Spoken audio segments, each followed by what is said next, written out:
Today, we're going to look back at a single day that changed the world forever. A day that started with a quiet sunrise and ended with a sky full of fire.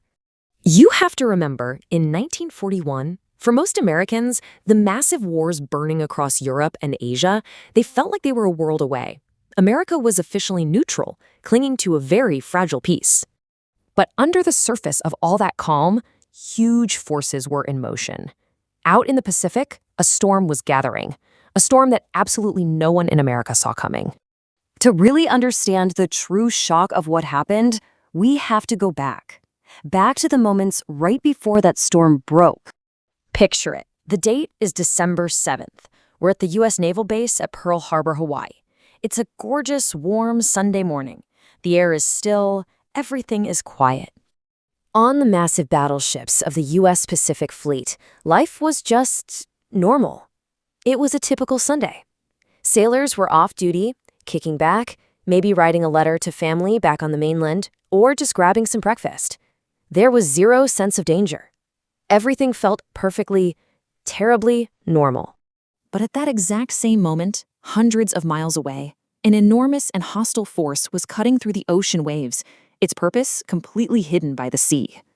And this wasn't just any fleet. This was the Kido Butai, the main carrier group of the Imperial Japanese Navy. We're talking about an armada.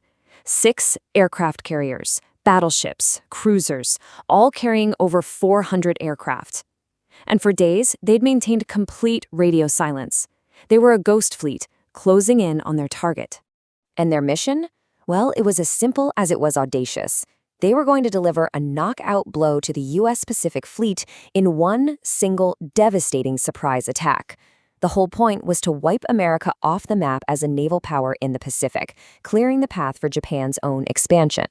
And back at Pearl Harbor, on that quiet Sunday, there wasn't a hint of the disaster that was literally minutes away. Warnings had been missed, signals had been misunderstood, the nation was still asleep, totally unaware and completely vulnerable. And then, in a flash, that deceptive calm was just shattered. The entire world was turned upside down. At 7:55 a.m., the sky suddenly erupts. The first wave of Japanese planes, torpedo bombers, dive bombers, fighters, they just swarm over the harbor. And just minutes later, the USS Arizona takes a direct hit. An armor-piercing bomb slices through its deck and ignites the forward ammunition magazine. The explosion is catastrophic. By 9:45 a.m., it was all over. I mean, just try to imagine the scene. One moment, a peaceful morning. The next, it's absolute hell on earth.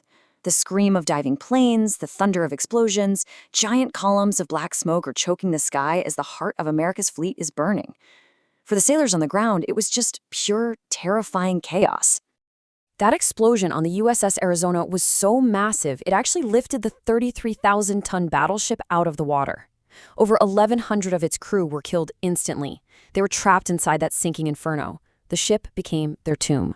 So, in less than 2 hours, a fleet was left in ruins and thousands of Americans were dead. The attack itself was over, but its consequences, they were just beginning to unfold. The real question was, what was America going to do now? The attack on Pearl Harbor didn't just sink ships. No, it woke a sleeping giant from its deep slumber of isolationism and hurled it onto the world stage. The scale of the devastation, it's just hard to wrap your head around. In under 2 hours, more than 2,400 Americans were killed. 20 naval vessels, the very core of the Pacific Fleet, including 8 battleships, were either sunk or crippled. It was a staggering, almost unimaginable military disaster. The very next day, a solemn President Franklin D. Roosevelt stood before Congress and a stunned nation. His words captured the shock and the fury that every single American felt, and they branded that date into the nation's memory forever. And the response was immediate. It was overwhelming. Within a day, Congress declared war. Across the country, recruitment offices were absolutely flooded with young men ready to enlist. America's incredible industrial power turned on a dime, switching from making cars to making tanks and planes. That surprise attack had forged a divided nation into one, with a singular, unbreakable resolve. But the ripples from that Sunday morning didn't just cross America. They radiated across the entire globe. and they would fundamentally change the course of the 20th century. This was the ultimate unintended consequence for Japan. They had hoped to neutralize America, to take it off the board. Instead, what they did was unleash its full, terrible might. Pearl Harbor was the final push that pulled the United States into the Second World War, turning separate conflicts in Europe and Asia into one massive global war. It's just such a stark reminder of how fragile peace really is.